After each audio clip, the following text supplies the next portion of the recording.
Vamos lá, vamos à chamada.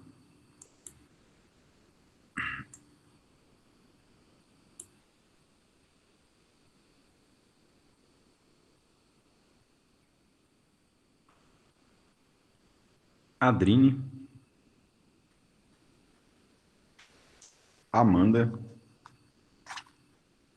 Bruna,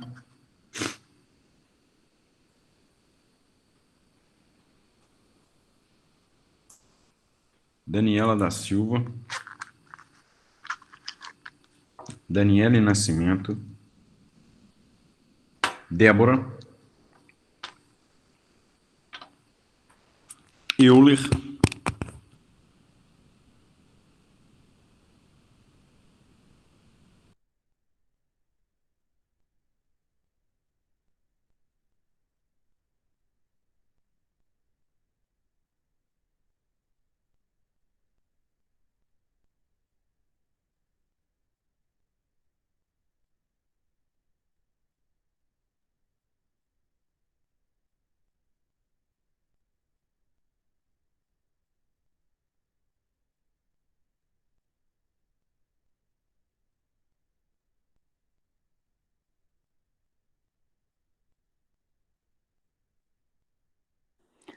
Professor, seu microfone não tá funcionando, não.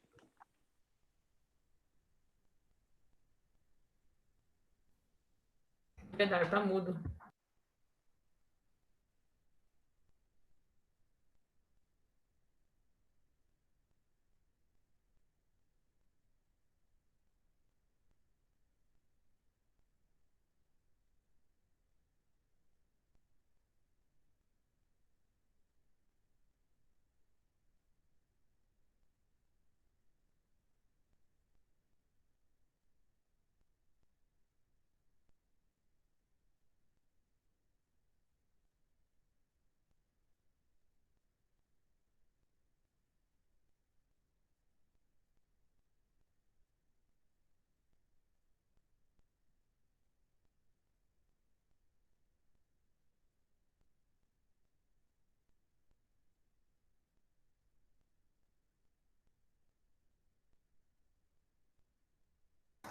Ô, Bruno, ainda tá mudo seu telefone.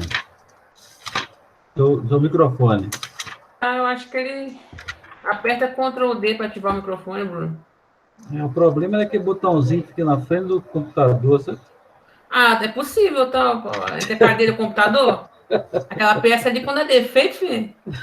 Pra arrumar, não trabalha nada.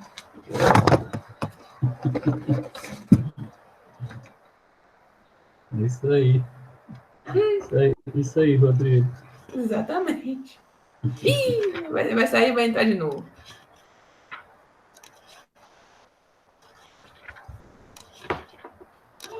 Deve ser o meu problema de ontem. É.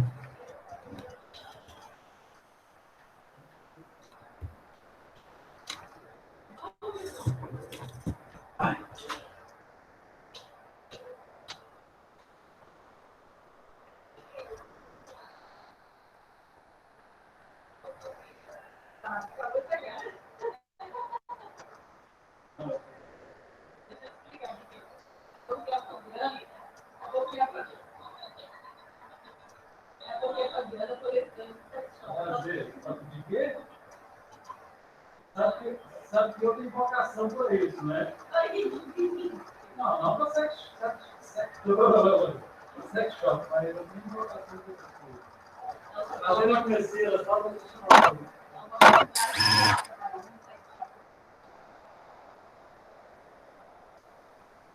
se deixar a Roberta ainda nos detalhes, é melhor não, tá bom? Fazer ele crescer. Uma Paula, mas a outra. Nossa Senhora! Ô, Paula, não estava te reconhecendo, não.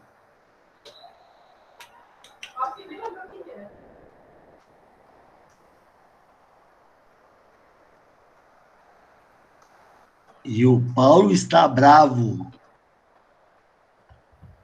Concordo, Carlos Jairo.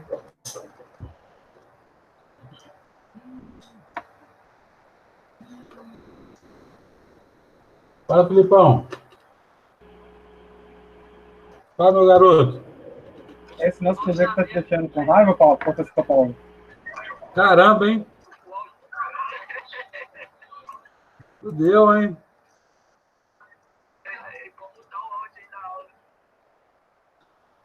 Eu tava ali tomando um vinho, rapaz. Olha só. Ô, Bruno, você não tá ouvindo, não, né?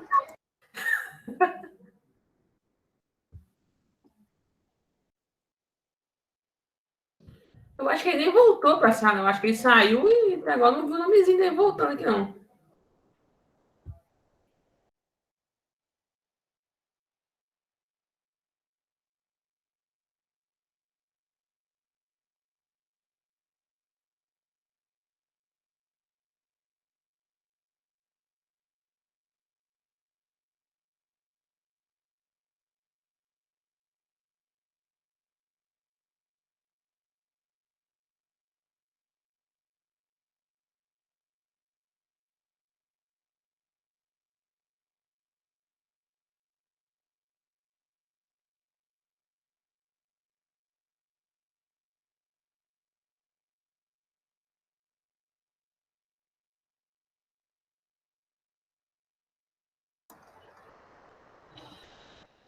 Isso é o famoso não tá fome com a vontade de comer, né? Todo mundo querendo namorar e o Bruno não consegue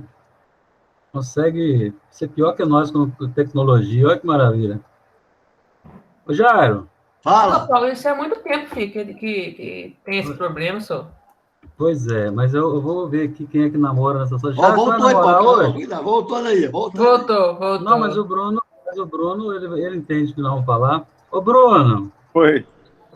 eu falei, tava falando pro pessoal aqui antes de você entrar aqui, falei, poxa vida, todo mundo querendo namorar hoje, isso é o famoso não dá fome com a vontade de comer, aí você ainda tomando cor da tecnologia aí, pô. Nossa, cara, tá difícil o negócio aqui. Ó, eu até botei Jairo nem teve coragem de falar se ia namorar, olha só.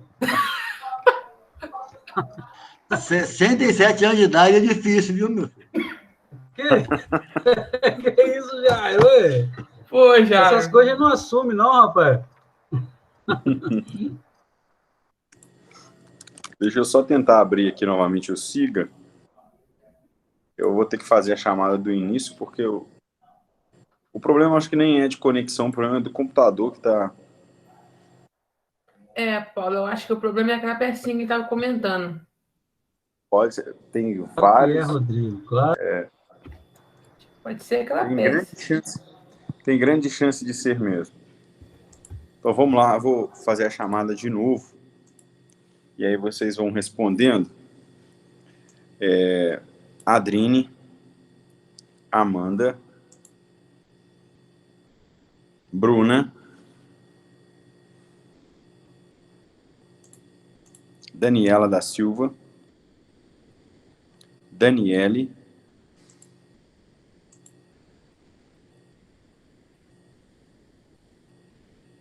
Débora, Euler, Felipe de Souza, Felipe Rodrigues,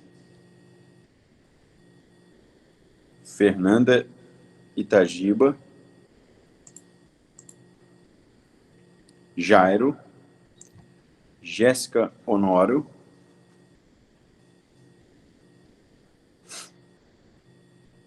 João Vitor Esperandil, Lara, Larice, Laira,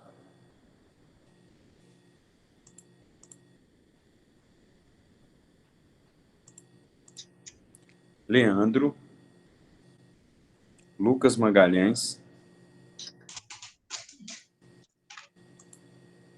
Maisla,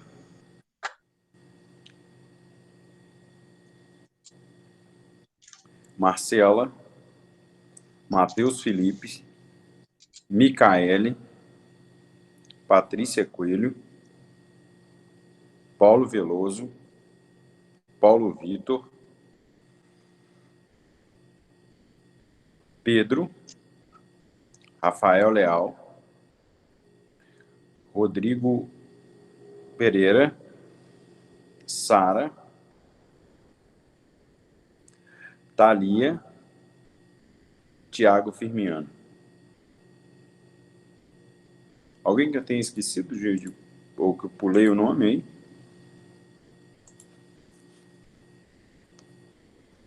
Ok.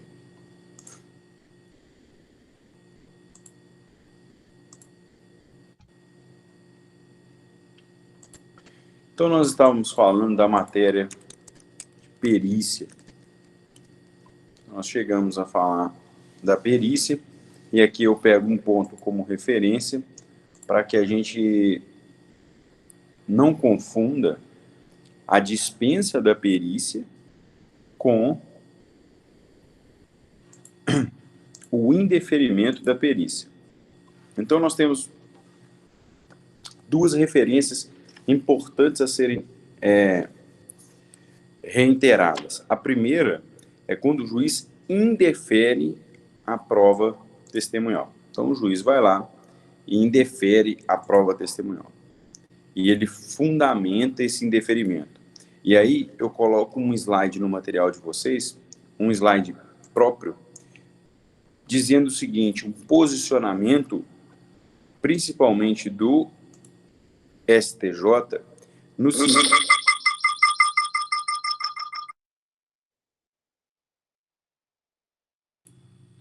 O posicionamento do STJ no sentido de que o simples indeferimento da petição inicial, o simples indeferimento da perícia, melhor dizendo, ele por si só não gera cerceamento de defesa. Isso significa, então, para que nós tenhamos configurado o cerceamento de defesa, a parte que teve a prova pericial indeferida, ela tem que comprovar essa lesão que ela sofreu. Então, a gente sempre usa como referência o 464, que é o caso do indeferimento da perícia, da prova pericial. Então, você especificou a prova, você solicitou a prova e o juiz indeferiu. Quais são os fundamentos a serem adotados pelo magistrado? E esses fundamentos não são exclusivos.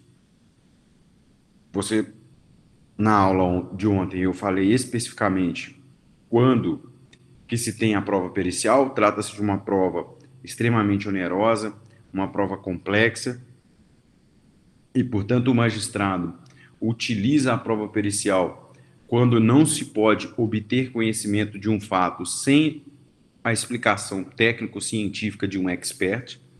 E aí me veio o 464, parágrafo 1º, inciso 1º, dizendo o seguinte: o juiz, então, ele tem como regra para indeferir a prova pericial quando a prova do fato não depender desse conhecimento técnico-científico, ou seja, por outro meio de prova, eu alcanço a comprovação de determinado fato. Se isso ocorre, o juiz, então, indefere a prova pericial, tá? Isso é a primeira hipótese do indeferimento.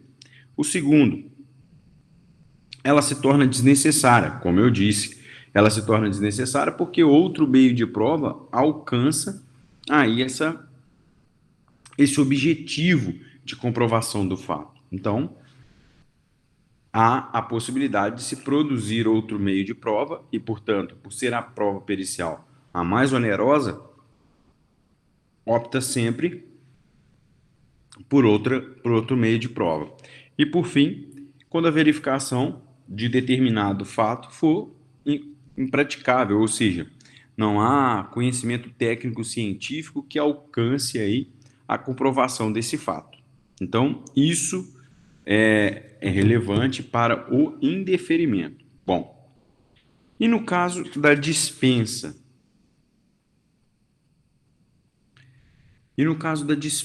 Como que isso ocorre? Quais são as hipóteses? O juiz, então, ele dispensa a prova pericial Isso significa, pessoal, que eu estou diante da existência, a possibilidade, mas o juiz, então, dispensou a prova pericial. O juiz disse, olha, não há necessidade, então eu dispenso. Não há o indeferimento, mas sim há a dispensa da prova pericial. Vocês estão vendo o material aí?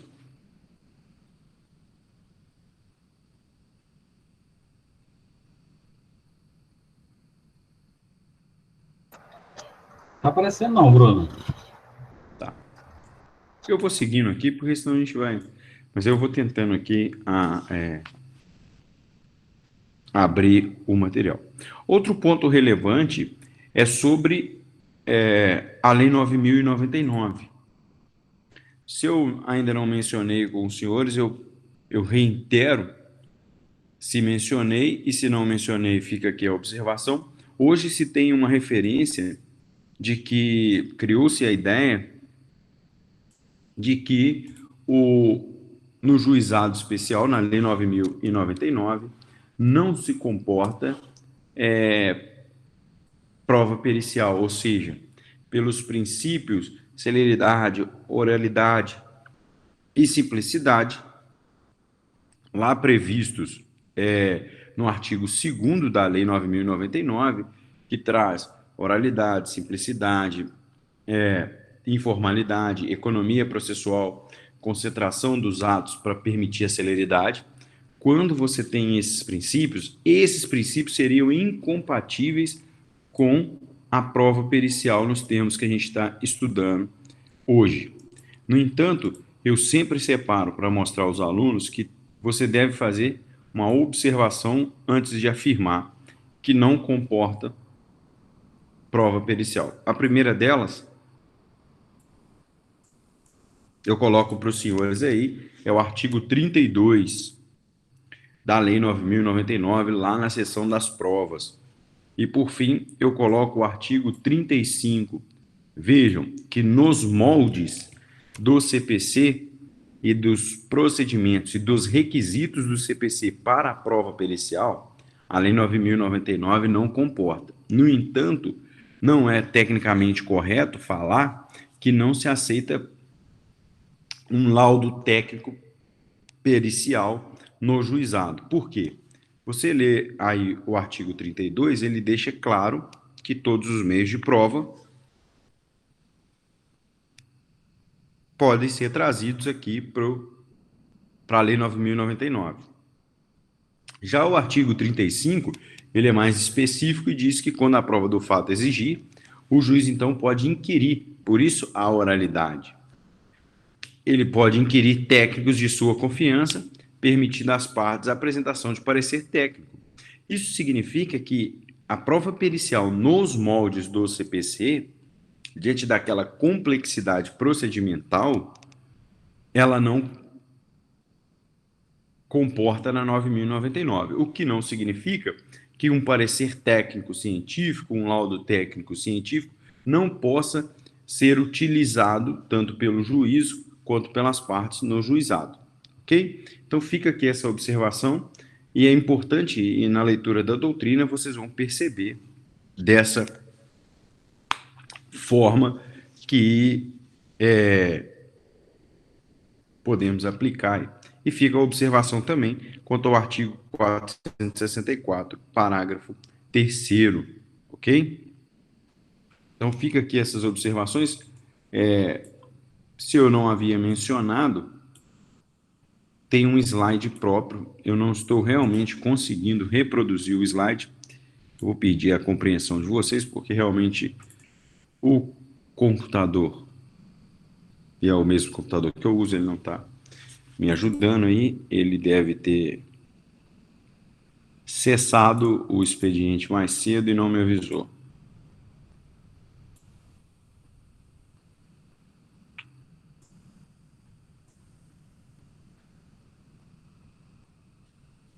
Exatamente. Não está muito de boa vontade, não. Mas aqui eu vejo o slide abre para mim aqui, eu só não consigo compartilhar a tela, mas vocês têm esse slide aí no material de vocês, disponibilizado no estudo dirigido 5. Ok? Então, tá lá. Não. Nem eu estou conseguindo.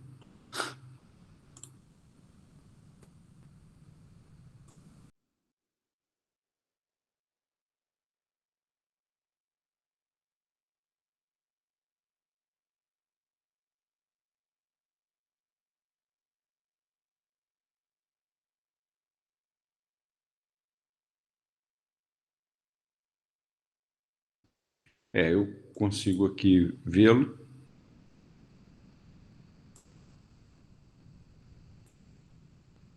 Pois não. Professor, só uma pergunta. Sim. É possível prova pericial indireta no direito civil? Direto seria o seguinte, vou dar um caso para o senhor aqui. A pessoa tem um prazo para entrar na justiça, certo? A pessoa foi atropelada para perda de danos. Só que passou muito tempo e ele não pediu. Como estava vencendo, ele resolve entrar na justiça. Você entendeu? Aí vai, para conseguir esse laudo, se fato foi machucado, vai ter que ir no hospital há anos atrás para verificar, né? Onde foi atendido. Seria uma perícia indireta. É possível isso?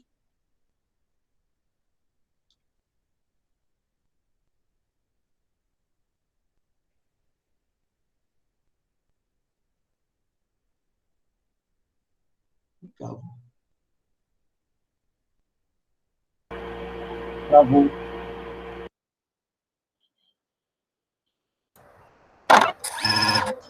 Tá todo voando, tô bovinho hoje. É a sexta-feira. É isso mesmo.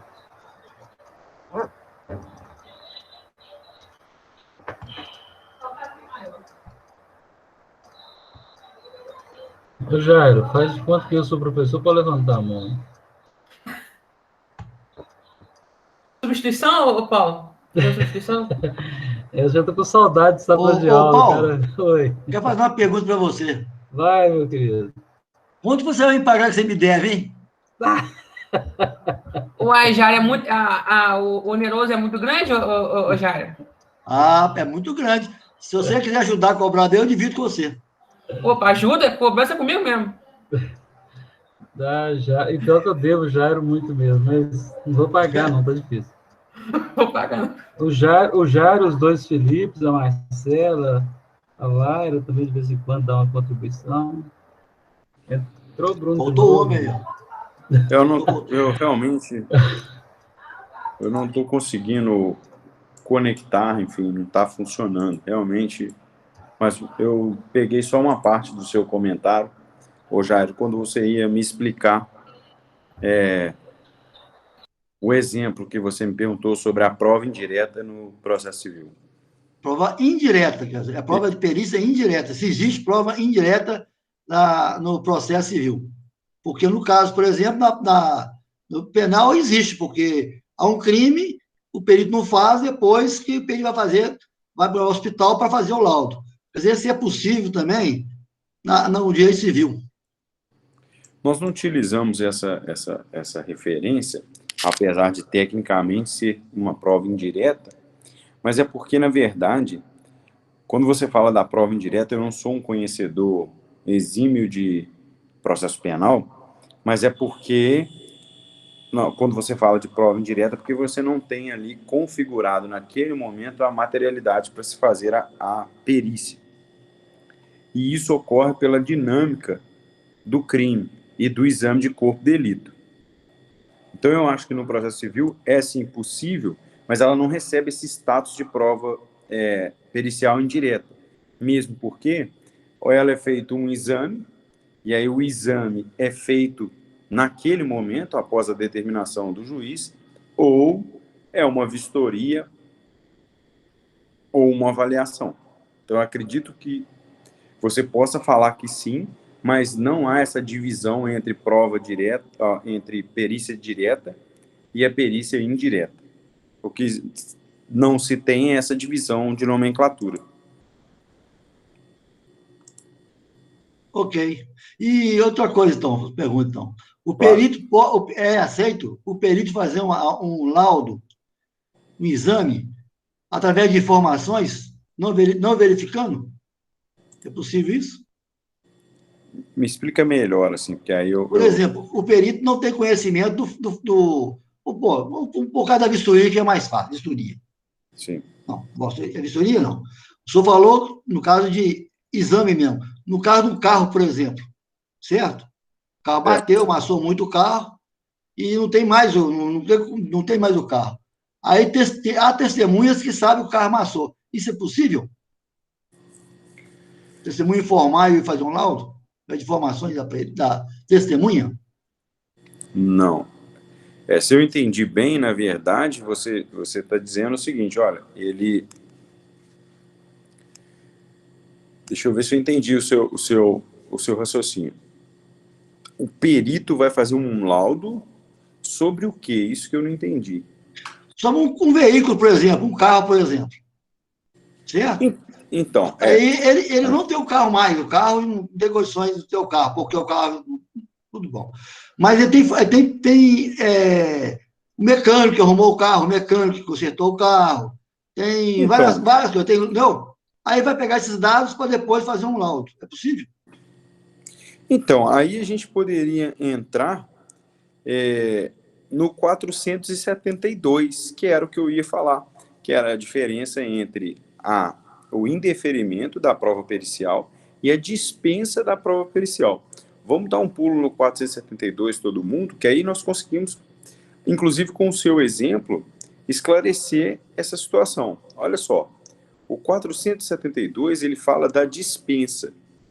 Quando ele fala da dispensa, ele está dizendo para a gente o seguinte, ó, o juiz poderá dispensar a prova pericial quando as partes, na inicial e na contestação, apresentarem sobre as questões de fato parecerem técnicos ou documentos elucidativos que considerar suficiente. Você está me dizendo, olha, eu não tenho o carro mais. A perícia era sobre a avaliação do carro, sobre as condições do carro. E aí existem outros meios de prova que elucidam esse fato? Se existirem outros meios de prova que elucidam esse fato, trazidos na inicial e na contestação, é uma possibilidade de dispensa da prova pericial. Se eu puder comprovar, e aí eu acho que é basicamente a sua pergunta, Jair, se eu puder comprovar a qualidade ou você usou o termo aí, a condição do carro, por outros meios de prova, eu posso ter indeferido essa prova pericial por dois motivos. Ela é impraticável, porque o carro não existe mais, e ela pode ser o quê? Comprovado a condição do carro por outras provas, inclusive testemunha do mecânico, documental de que as notas fiscais que o mecânico usou para consertar determinadas coisas do carro. Então, eu acho que, dependendo da situação, pode ser um caso de indeferimento ou, em último momento, um caso de dispensa com base nos documentos da inicial e da contestação. Ficou claro essa explicação? Ficou ótimo, muito obrigado. Muito bom. Porque aí eu considero o seguinte, olha, você vai propriamente... Hoje nós fizemos uma petição... Eu gostaria de ter tirado o nome delas para reproduzir, mas aqui o computador não está funcionando de jeito nenhum. Então eu não consigo mostrar para vocês, mas na próxima aula eu me comprometo. Eu fiz uma petição, ontem eu falei nessa turma sobre a prova pericial que a gente estava discutindo, sobre uma questão bancária, e nós temos uma ação civil coletiva sobre horas extras de todos os funcionários de uma empresa, até um exemplo muito próximo do que o Paulo falou, mas não é o ramo da empresa, não é ensino. E aí nós entramos com ação coletiva, eu como advogado, o sindicato da categoria entrou com ação coletiva, pedindo que fosse feito o pagamento da hora extra elaborado de todos os funcionários.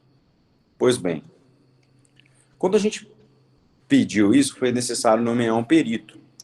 E simplesmente o perito não confecciona o laudo com os requisitos.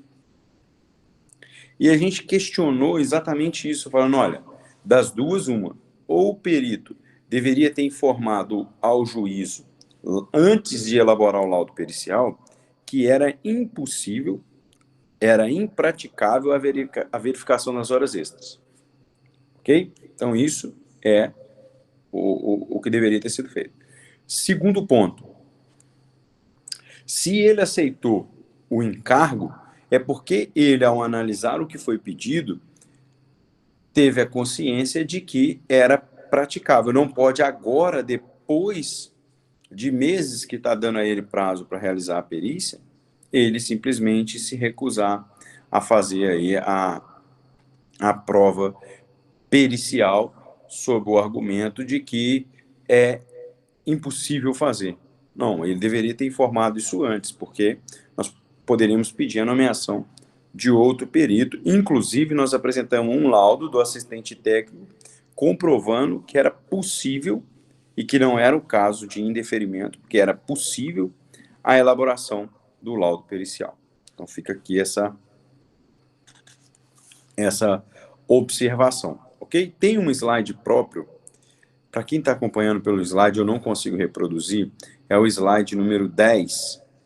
Ele traz a dispensa da prova pericial, e ele fala da Lei 9.099 e o posicionamento do STJ. Acho que o Paulo está com a mãozinha levantada ali. Paulo, pode falar. Ô Bruno, só essa questão do exemplo que você deu aí, essa questão do laudo pericial, me surgiu uma dúvida com relação a isso. É porque essa questão trabalhista é uma questão que eu gosto. Veja bem, eu falei do exemplo meu, né? Mas o que acontece? Você está falando a questão das horas extras. As horas extras, no caso do perito, que diz que é um exame, né? Parece. As argumentações de foram 10, ou foram 100, ou foram 200 horas extras, o perito não tem essa informação de uma forma precisa, na verdade. Ele vai pegar os dados repassados pela empresa ou pelo empregado. Isso, como que, não sei se você está entendendo o que eu estou querendo argumentar. Isso. Chegou para o juiz chegou e falou, o autor, né, o autor da demanda fala, olha, eu tenho 200 horas extras que não foram pagas. O réu, o patrão, no caso, diz, olha, na verdade não são 200, são apenas 100 horas. E aí o juiz vai contratar o perito, né? Então, o perito ele vai usar qual informação? Não sei se eu estou sendo claro. Nesse caso específico aí, né? Então, o empregado chegou e falou, olha, eu trabalhei 200 horas extra, trabalhei todo final de semana, nunca recebi, né? Eu trabalhava, por exemplo, com retireiro na fazenda, trabalhava sábado e domingo, tem que tirar a lei das vacas todo dia, e eu nunca recebi. O patrão fala, não, você não trabalhou, você só tem 100 horas extras. Porque o valor da hora extra está previsto na legislação, agora, a quantidade de horas extras, não. Existe algum critério para mensurar isso? Ou isso aí tem que ser decidido antes para ser passado para o perito? Chegar num consenso, não é 200 nem 100, é 150, e é sobre essas 150 que o perito vai fazer o cálculo dele. Existe algum critério para isso? Não sei se eu fui claro. Sim, existe. Mas é que eu acho que a dúvida sua, ela se centraliza no fato seguinte, qual a informação, qual o dado o perito tem para fazer o cálculo das horas extras? Quem vai dizer quantas horas foram elaboradas e para ele atribuir se essas horas foram hora extra ou não? Isso, de certa forma, Paulo, quando você está diante da hora extra trabalhada sem o registro do cartão de ponto, é uma dificuldade. Por quê? Você tem que provar a hora extra por outros meios de prova. Você tem que provar por testemunhas de que ele trabalhou 2 horas por dia, por exemplo. No meu exemplo, As horas foram registradas no cartão de ponto e não foram pagas. Ok? Então, são horas que foram registradas e elas não foram pagas. Isso é importante. O que era para fazer era um exame nos cartões de ponto de todos os substituídos. Todos. E aí calcular na primeira coluna. Eles elaboraram Bruno, Paulo, Jairo, Laira. Cada hora que o Paulo laborou durante um ano 100 horas, o Bruno 50, e o Jairo 30 e a Laira 10. Na outra coluna, o Paulo recebeu só 5, a Laira só 3, o Bruno não recebeu nenhum, o Jairo não recebeu nenhum. Portanto, o saldo a ser pago é X e multiplica pelo adicional de hora extra. Era para ser feito.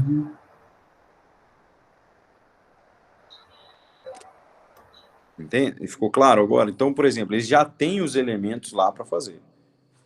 O que ele usou como argumento que não poderia fazer utilizando-se a RAIS, a informação dos funcionários dos últimos 5 anos, porque isso seria de grande complexidade e nós vamos ver isso na frente, as perícias complexas, que está lá no 475, se ele poderia utilizar esse argumento. Ok?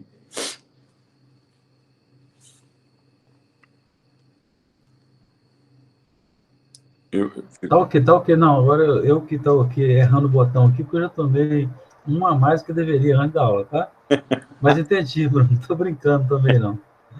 Não, Se eu tivesse tomado também, eu ia falar que eu não tinha tomado, tá? não, entendi. Agora ficou tudo muito claro. Assim. Até pelo tomei, não tomei, né? Dá para saber que tomei, obviamente. Vou falar o seguinte, eu não tomei. Já Eu tô brincando, eu tô brincando com a situação, eu não tomei, não. É uma inveja boa, vamos dizer assim.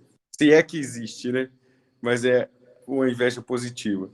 Bom, feitas essas considerações, pessoal, e aí eu falo sobre esse slide, coloco o informativo 535 do STJ e coloco um RESP do Distrito Federal da relatoria do ministro Og Fernandes, exatamente sobre isso, que é um posicionamento do STJ no sentido de que o indeferimento da prova pericial, lá do 464, ele por si só não gera um cerceamento de defesa. Então o juiz, porque a prova ela é voltada para o juízo, e o fato do juiz indeferir uma prova não faz com que automaticamente se configure um cerceamento de defesa. Ou seja, a prova, ao ser deferida, ela é ato discricionário do magistrado. E se você, como parte, teve a sua prova pericial indeferida e considera ser um cerceamento de defesa, você tem que justificar. Ou seja, não se trata de algo automático. Esse é o posicionamento do STJ.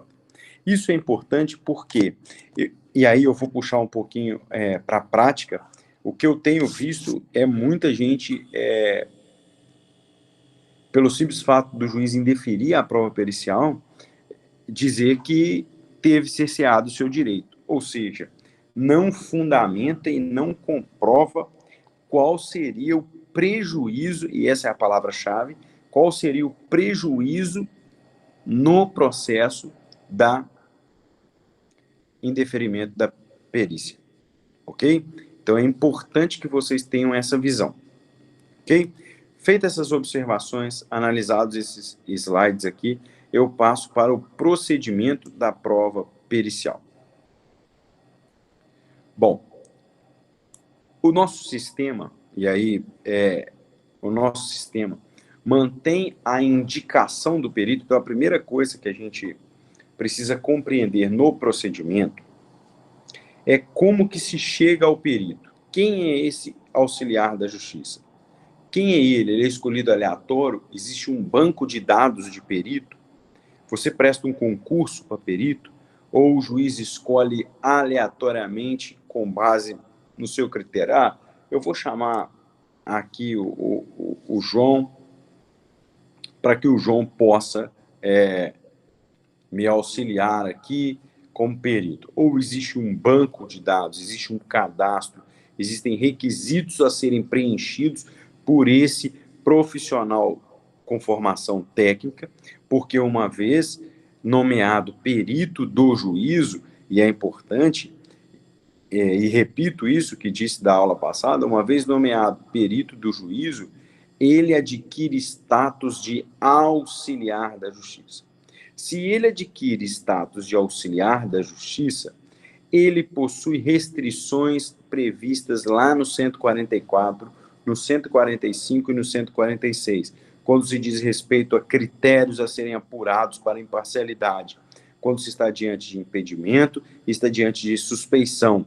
Então, vejam, o 465, e não vou adentrar aqui ainda no procedimento em relação a prazo, mas só por essa parte introdutória, ele diz o seguinte, no 465, parágrafo 1º, incumbe às partes, dentro de 15 dias contado da intimação do despacho da nomeação do perito, inciso 1º, arguir impedimento ou suspeição do perito, se for o caso. Isso significa que ele tem que respeitar os mesmos requisitos para impedimento e suspeição. Então, as mesmas regras adotadas lá para mensurar o impedimento ou suspeição do magistrado tem-se que ser analisada pelo perito do juízo. Então, essa é uma primeira característica que a gente tem desse indivíduo. A segunda característica, e aí eu me reporto lá ao 471, que traz uma outra visão. Pois bem, o sistema processual, o nosso sistema processual, ele adotou o regime de indicação do perito pelo juízo. Isso significa que o juiz nomeia, tá? O juiz nomeia o perito. Cabe ao juiz. É um profissional de confiança do juiz. Isso significa que o juiz, então, ele pode nomear o perito que ele considerar apto a elaborar aquela perícia. E aqui eu faço uma outra observação. Os tribunais mantêm banco de dados de peritos, isso para facilitar. Mas esses bancos de dados não são vinculativos. Isso significa o quê? Eu, Bruno, a gente falou muito de contador, né? Eu, Bruno, sou um perito grafotécnico, ok? Vamos imaginar isso. Então, eu vou e me cadastro no TRT ou no TJ de Minas e fico lá, num banco de dados. Estou lá cadastrado. O juiz, então, ele tem livre indicação. Ele pode me indicar como outro. Esse banco de dados existente nos tribunais, ele basicamente é para alimentar a escolha do juiz. Mas o juiz não está adstrito a ele. O juiz, então, pode indicar qualquer profissional que seja de sua confiança e que tenha capacidade técnica. Então, e aí volto a dizer, o nosso sistema processual adotou como regra que a indicação do perito, do juízo, ela é livre do magistrado. Isso significa que mesmo na hipótese, e esse é o artigo que eu pedi para vocês olharem, mesmo na hipótese do 471, que permite, olha que interessante, permite às partes nomear perito em comum, o juiz não está obrigado a aceitar. E, nesse caso, ele pode indeferir essa nomeação. É óbvio que, na prática, quando você tem um perito indicado pelas duas partes, significa que ele é imparcial, porque ninguém indica um perito em comum acordo com a outra parte, sendo que ele não vai ser imparcial, ou não há conhecimento técnico, né? Então, a prudência e a prática dizem que quando se configura a hipótese do 471, o juiz deve deferir, mas não é uma obrigação, ok? Então, vamos lá no 471. Diz assim: as partes podem, de comum acordo, escolher o perito, indicando mediante requerimento, desde que sejam plenamente capazes, e a causa só pode ser resolvida por autocomposição. As partes, ao escolher o perito, já devem indicar os respectivos assistentes técnicos para acompanhar a realização da perícia, que se realizará em data e local previamente anunciados. Então, vejam, as partes podem indicar em comum acordo o perito? Podem, mas o juiz não está obrigado a deferir, ok? Ficou claro isso, pessoal? Como eu estou com dificuldade aqui. Professor, o senhor Oi. disse em comum acordo, quer dizer, as duas partes têm que estar de acordo para escolher o perito, não é isso? Isso aí. Ok. As partes elas têm que apresentar, isso é muito...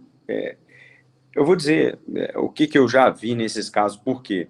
Se você for ler a doutrina, o próprio Daniel Assunção fala assim, olha, como nós, no nosso cultura processual, é beligerante, que tudo se tem que degladiar, vamos dizer, usar esse termo assim, só para ilustrar, esse artigo acaba ficando com pouca aplicação, de pouca aplicação prática. Porque você concorda que tem que se ter um ânimo muito grande para se nomear um perito em comum. Entende? Então, assim, isso é importante. Isso é extremamente relevante. Que vocês compreendam isso. E o juiz, além de não estar adstrito, ele acaba deferindo, porque as partes trouxeram aquele indivíduo e é em comum acordo, não é a indicação de uma ou outra parte, porque isso denotaria interesse, mas ao ser indicada, aí ele vai deferir. E me chama a atenção que esses casos em que há a nomeação das partes de perito, né, são causas de grande valor econômico e de grande conhecimento técnico. Um exemplo que eu já vi de leitura, tá? Não vi isso na prática, quem me dera ter atuado nesses tipos de processo. Tratava-se de uma grande fusão de conglomerados empresariais. E aí, dos acionistas majoritários de uma das empresas questionou a decisão da Assembleia, enfim, isso foi discutido no Poder Judiciário. E aí foi necessário se realizar uma perícia técnica através de exames documentais. Lá, o que as partes fizeram, nomearam um perito, acho que francês, e levaram ao juiz a indicação desse perito. E aí o juiz deferiu um processo que tramitou em São Paulo. Eu só li, não tenho nenhuma atuação, fui lá mesmo, pesquisei na internet e li essa questão do perito. Foi um caso que eu vi, é óbvio que foge um pouco à regra das ações, das grandes ações no nosso sistema, né, processual, mas é uma situação que eu vi aí e que me chamou muita atenção, ok? E aí é interessante, né, porque o conhecimento é específico e parte de um pressuposto de que eu fico imaginando assim, o que o perito indicar é o que nós vamos cumprir. Pode sim, pode ser um perito de outro país. Nesse caso, era um especialista em fusões.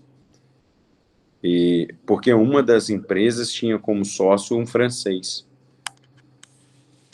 E aí nomeou, não há problema nenhum. Não há limitadores aí quanto a isso.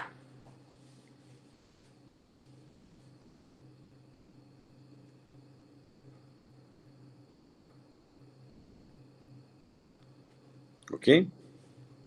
Mais alguma dúvida em relação a essa?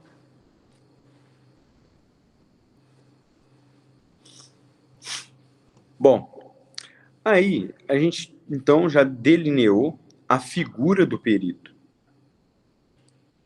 Então, eu tenho como que esse indivíduo como que esse técnico é nomeado, a possibilidade de se ter configurado impedimento de suspeição e tudo isso. Bom, o perito, então, nomeado, e isso é interessante, eu escolhi, vamos supor que eu sou o juiz, eu escolhi o M, não dá para ver aí o M, que é o perito. O perito, então, ao ser nomeado, ele pode se manifestar. Então, o perito, ao ser nomeado, naquele momento que foi nomeado, ele passa a exercer um serviço público. E eu já disse isso a vocês. Ele passa a figurar com o status de auxiliar do juízo, auxiliar da justiça. Ele pode se recusar?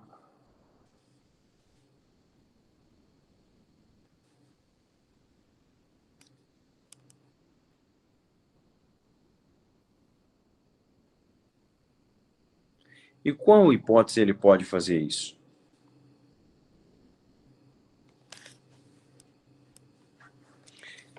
E aí eu peço para fazer uma relação entre dois artigos, 368 e o 467, que a gente está estudando. Eu disse aos senhores o quê? Ao perito se aplica a mesma regra do juiz de impedimento ou suspeição. Então, o perito sem justificativa plausível não pode se eximir, o perito sem justificativa plausível não pode se eximir do cargo que lhe foi dado, ok? Mas, como eu disse a vocês lá no 465, que o perito tem as mesmas regras de imparcialidade a serem seguidas pelo magistrado, qual seja impedimento, suspeição, 144, 145, 146. Então, você tem essas três configurações. O 467 está dizendo, olha, nas hipóteses em que o perito for impedido, suspeito, ele pode se recusar à tarefa que lhe foi nomeado. Então, tá lá. O perito pode excusar-se ou ser recusado por impedimento ou suspeição, ok? Então, ele pode alegar que ele não é imparcial para realizar aquela perícia, ok? Além disso, eu quero falar, foge um pouco da doutrina em si, uma outra hipótese em que o perito pode apresentar que não detém conhecimento técnico-científico compatível com o objeto da perícia. Ele tem que informar isso ao juiz, porque este é um caso de substituição do perito.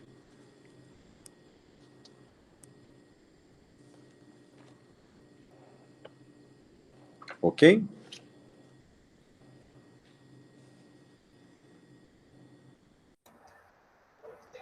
Ô, Bruno, Foi.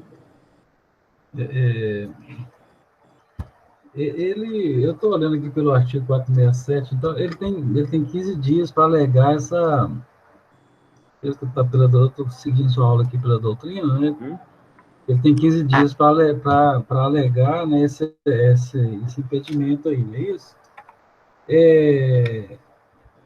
Eu fico me perguntando assim, ele tem um prazo, né, para alegar, em tese ele teria que...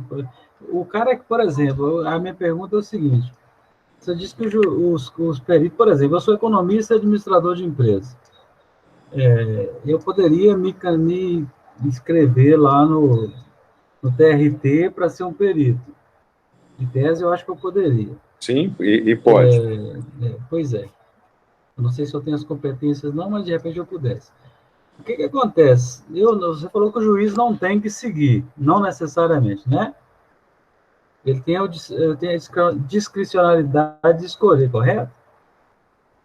Você está aí ainda? Eu estou falando só para meus colegas.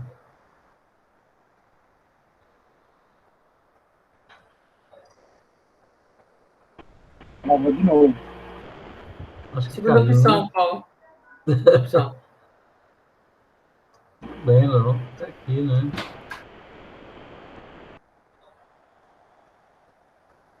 Fala alguma coisa aí, Jara. Paulo Vitor. Fala comigo, Paulo. Fala, garoto. Presta atenção, eu nunca ouvi a voz do Felipe Nascimento e do Felipe Carvalho nas aulas. Por favor, fale alguma coisa. Alguma coisa. Fala aqui, Felipe. Paulo, Oi, Bruno. Você não percebeu, não. É toda hora que você sai, a gente fofoca sobre você aqui, tá? mas Você aí faz um verídico. eu te Não, ouvi então. eu ouvi até você dizer assim, que você estava acompanhando pela doutrina e que você poderia se inscrever no TRT, e aí daí eu não ouvi Isso. mais. Tá, então, veja bem. Você disse que o juiz ele não necessariamente tem que. Ele pode escolher, tem discricionalidade ali de escolher o perito, não é isso? Isso, Não perfeito. necessariamente aqueles que estão lá cadastrados no sistema, né? Isso aí. Então, imaginemos, por exemplo, que você fosse o juiz, você me conhece, né? Não precisa falar com todo mundo, não, que eu sou irmão do prefeito e eu sou o vice do prefeito, né? Do pretendente a prefeito. Veja bem, o que acontece? Se você sendo juiz, você me escolheu como sendo o perito. Uhum. Né? Eu não sou cadastrado. Ainda dentro dessa instância, eu tenho o dever, como está previsto aqui na doutrina, eu tenho o dever de prestar esse serviço técnico, de prestar serviço à justiça. E se eu não tiver essa obrigação, mesmo eu tendo conhecimento, eu posso usar como argumento, ou como desculpa, como se queira entender, o fato de falar, não, eu não tenho conhecimento técnico, mesmo o juiz sabendo que eu tenho, eu posso usar esse argumento? Pode.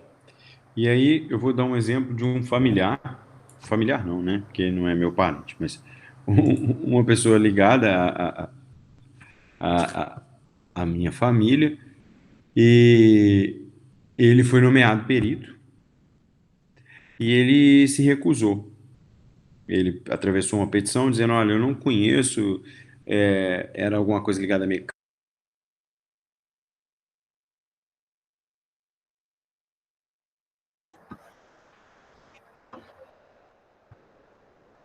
Tá bom, né? Hoje é sexta-feira, né? Não. Hoje tá acontecendo de tudo hoje. Verdade.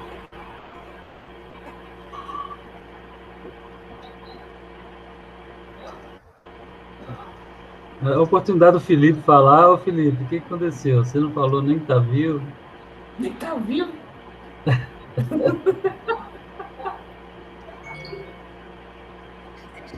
Travou pra geral. Fala, Thiago, você que levantou a mão, eu que vou... Faz de conta que eu vou coordenar aqui agora, Thiago.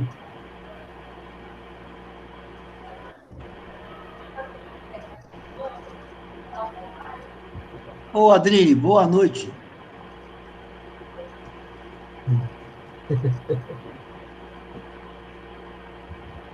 Coitado, não faz com homem não, gente. Já não basta a tortura que ele tá passando acompanhando lá. Coitado, homem. Então não vamos tocar nesse assunto, não, que o meu também está na segundona, então não vamos... Então... E o meu para variar, está na lanterna da segundona ainda, então puta que eu pariu. Paulo. Então, O Jair tá feliz. É o cabuloso mesmo, Felipe. O Jair tá feliz por ver a situação, tá, Paulo? O Jairo tá, mas o Jairo é outro nível, né? Porque a alegria de Atleticano é ver o Cruzeirense na lanterna, né? É. Ai, meu Deus. Ô, Paulo Vitor, é verdade, fiquei sabendo disso hoje, rapaz.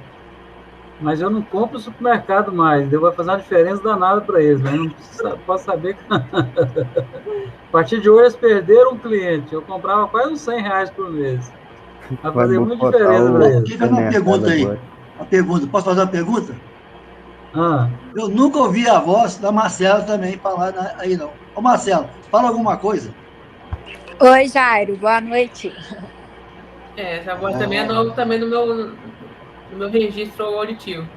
a gente podia tirar, então, que o professor já não fala nada mesmo, a gente, cada um fala boa noite, né? Ué. Uma boa ideia. O Felipe Nascimento, que eu tô querendo ouvir boa noite dele. Nossa, Paulo, mas tem que ser estilo Meu Cid Moreira. companheiro. Boa noite. Como é que é?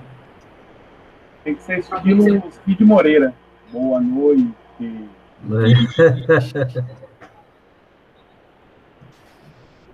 É.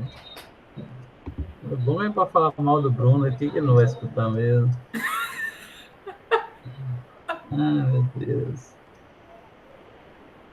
Eu fui candidato a vice-prefeito com o irmão dele, sabe, pessoal? Então, eu posso falar mal dele, que ele não pode nem fazer nada. Falar mal dele? É.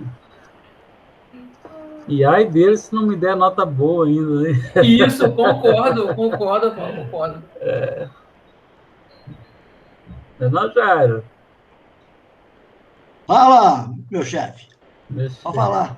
Estou à sua disposição. Você votou em mim, Jairo? É lógico que votei em você, lógico. É tranquilo, né? Meu garoto. Ô, Jairo. Pessoal, eu vou aproveitar aqui que vocês... Está todo mundo aqui na sala. Todo mundo não, né? Todo mundo, tem um monte de gente namorando hoje. Só nós que não estamos, né? Só nós estamos aqui, né? Só nós. Pois é, eu sou... Ô, Jairo, eu posso pedir voto para todo mundo ou não é hora? Pode, é lógico que ele vai pedir. Então pede para mim, por favor, Jairo. Caros colegas, em devida à situação do país atual, temos que ter um bom candidato. Esse candidato para deputado estadual é o nosso Paulo Veloso. Vote em Paulo Veloso e vamos melhorar a nossa cidade. Ô, Jair, mas acho que eu vou ser candidato a deputado federal, então só o cargo aí que mudou um pouquinho, mas se o pessoal puder dar uma ajuda, vai contribuir demais. Qual é o cargo que eu quero? Qual é o cargo? Não entendi, não. Aí deputado federal? Ô, Jair, eu tô falando com você, se alguém da sala falar, aí tá gravado, né? Provavelmente sim, Jair. Federal, melhor ainda. Ó. Verdade, concordo com o Jairo. Pois é. Eu tava doido para arrumar um jeitinho de pedir para vocês ajuda, só aproveitar que não estão fazendo nada mesmo, né? Eu te arrumo uns votos aqui em Piraúba, Paulo. Só você me dá um cargo de assessor. Sabia que te manda uma coisinha, sabia? Ô, Paulo, como eu gosto muito de você, eu acho que pela competência, quem sabe, né? Aí, viu? Eu não posso, eu tenho que assumir só pela sua competência, senão eu já vou começar a vender, comprar voto antes, né? Aí vai pegar a mão para a imagem do nosso companheiro aqui, para o nosso professor. Fica legal, não fica não. Pessoal, estou participando eu estou brincando com isso, mas é verdade, eu quero cargo de presidente. Eu estou participando de uma experiência bacana demais, muito bacana. A vida nossa é política, né? Desde que a gente acorda, dentro de casa com nossos pais, com nossos irmãos, com as nossas esposas, os maridos, né? A vida é uma política, a gente está sempre negociando alguma coisa.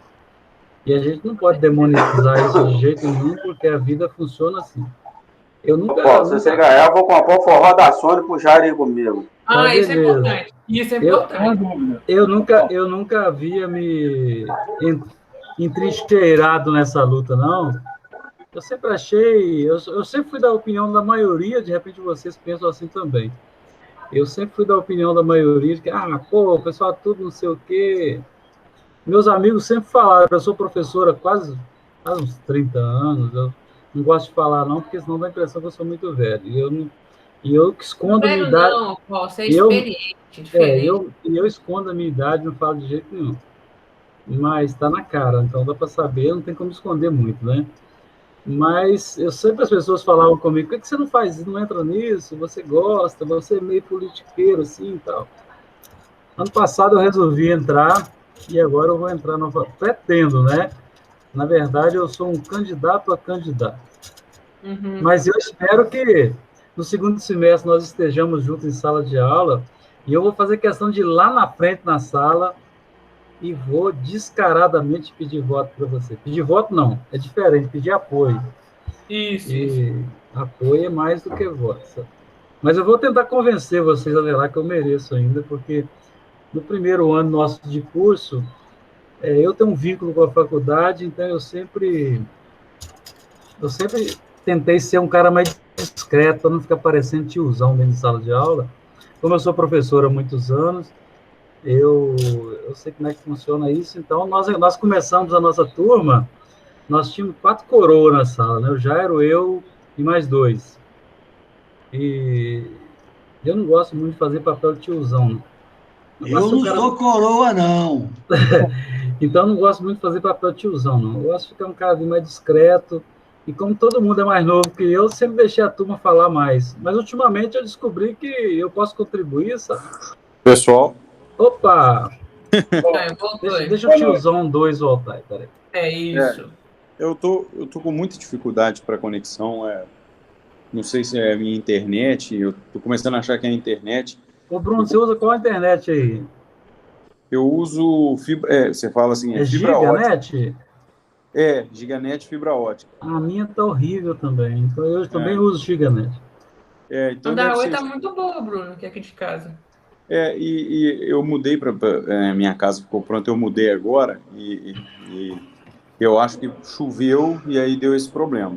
Então, assim, eu vou pedir desculpa a vocês, eu vou encerrar a aula, eu não estou conseguindo nem tirar aqui a parte da gravação e eu disponibilizo um vídeo no Siga na semana que vem para a gente dar continuidade.